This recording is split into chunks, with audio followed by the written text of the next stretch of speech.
मकर संक्रांती निमित्त आमचे बोबडे महाराज हरिभक्त परायण बोबडे महाराज हे तुम्हाला दोन अनमोल त्यांचे शब्द सांगणार आहेत। महाराज सांगा बरं। मकर संक्रांती निमित्त सर्व जनतेला व भजनी मंडळांना हार्दिक शुभेच्छा। मकर संक्रांती निमित्त एक आपण काय म्हणतो की मकर संक्रांती तिळगुळ घ्या आणि गोड गोड बोला। तिळगुळ घ्या, गोड गोड बोला। आपण तिळगुळ देतो, हे करतो, सगळं करतो, पण पुन्हा गोड बोलतो काय? पुन्हा गोडी ठेवा ना। गोडी ठेवली तर कसं असतंय, आपण लहान लहान म्हणून राहायचं, तेव्हा आपलं कसं तरी मोठं होण्याची तयारी असते। तर आपण म्हणलं की आम्हीच लय मोठं आहे, तर होत नसते। आपण लहानपण ते आहे नाही प्रमाण, लहानपण दे गा देवा मुंगी साखर आहे चारावा, ऐरावती रत्न थोडं त्याच्या अंकुशात मार। हाती एवढा मोठा बलवान होता, पण म्हणत होता मी लय लहान आहे।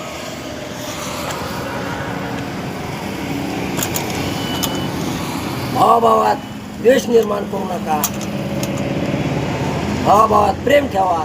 जसं प्रभू रामचंद्राचं लक्ष्मणाचं प्रेम होतं, तसं प्रेम ठेवा।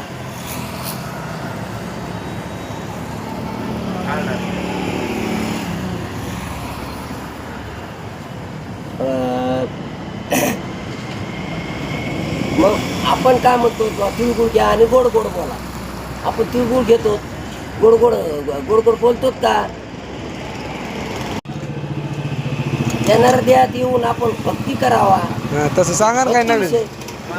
काय भक्ती म्हणजे काय असते? आपण काय म्हणायचं, आपण म्हणायचं की मायबापाची सेवा करावा, हे करावा। आपण करतोच का?